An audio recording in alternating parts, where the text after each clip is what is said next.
हैं और मैं हूं आपके साथ सिमरन पटेल।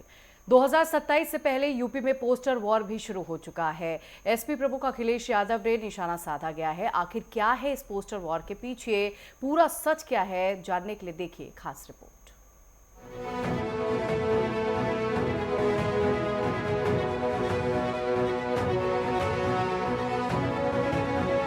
उत्तर प्रदेश की सियासत में फिल्म और पोस्टर की एंट्री ने भूचाल ला दिया है।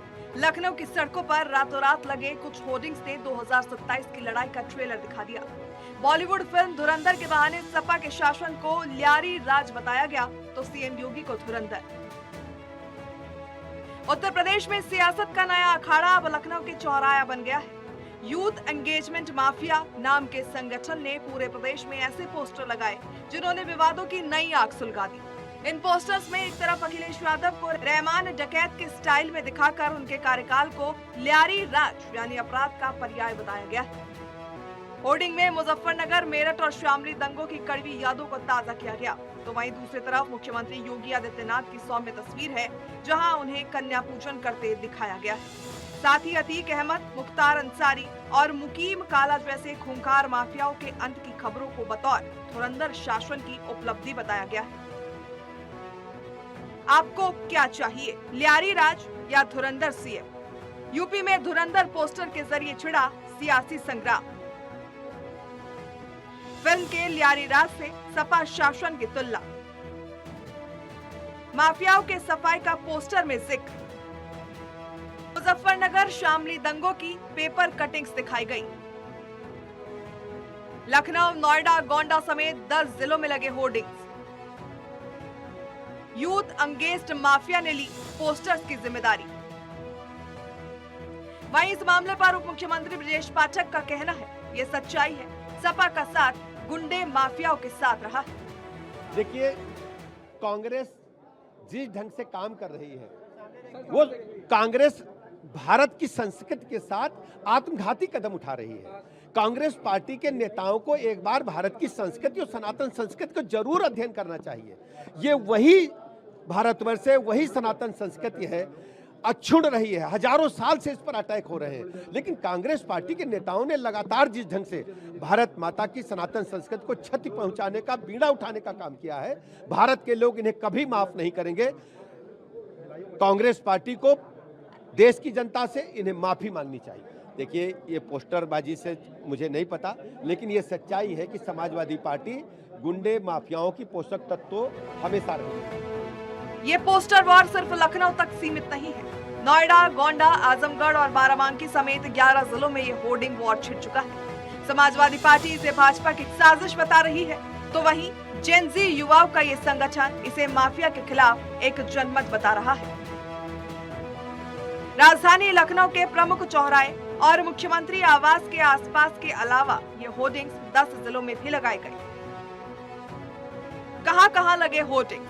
लखनऊ, मलिहाबाद, सीतापुर, हरदोई, जौनपुर, बाराबांकी, आजमगढ़, नोएडा, अमेठी,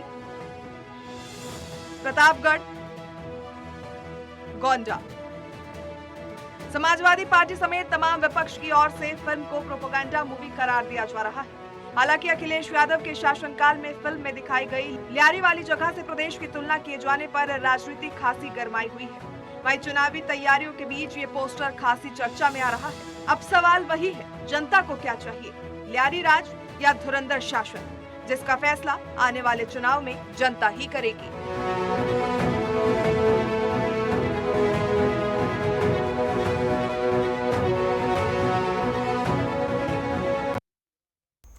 और इस खबर पर ज्यादा जानकारी लिए हुए राघवेंद्र हमारे साथ जुड़ गए हैं, स्टेट हेड हैं। राघवेंद्र जी, इससे पहले भी हमने देखा कि पोस्टर वॉर जो है लखनऊ के चौराहों पर देखने को मिला और एक बार फिर से इसी पोस्टर वॉर के जरिए एक दूसरे पर आरोप प्रत्यारोप लगा रहे हैं। फिलहाल इस पोस्टर को देखने के बाद वहां की जनता का क्या कुछ कहना है?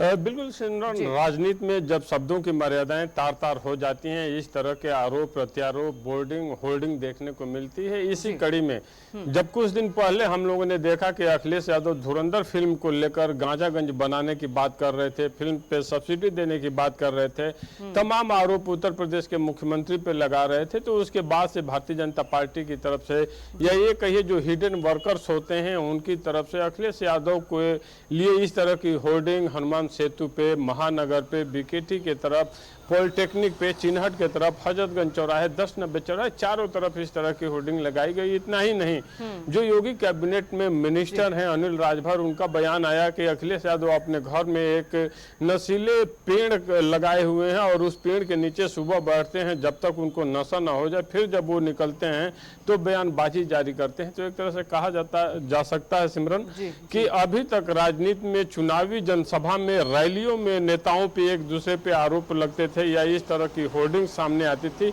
लेकिन अब आए दिन कोई महीना ऐसा नहीं बीतता है जहां एक राजनीतिक दल दूसरे राजनीतिक दल के नेताओं पे इस तरह की होर्डिंग्स न लगाती हो। इसके पहले भी हम लोगों ने देखा योगी आदित्यनाथ को लेकर के इस तरह से होर्डिंग लगी थी, उसके पहले राहुल गांधी को लेकर लगी थी, उसके पहले मोदी और अमित शाह को लेकर लगी थी, तो फिर बीच में अखिलेश यादव के लिए लगी थी और फिर एक बार अखिलेश यादव को ये होर्डिंग बताने के लिए ही पर्याप्त हो जाता है कि कहीं न कहीं से उन सारे नेताओं को अपने जुबान पे थोड़ा सा लगाम लगाना पड़ेगा। जब आप किसी महत्वपूर्ण पदों पे बैठे हुए व्यक्ति के बारे में या उत्तर प्रदेश का जो पूर्व मुख्यमंत्री रहा उसके बारे में या देश के प्रधानमंत्री को लेकर जब आप बयान जारी करते हैं तो शब्दों की मर्यादा बनी रहनी चाहिए।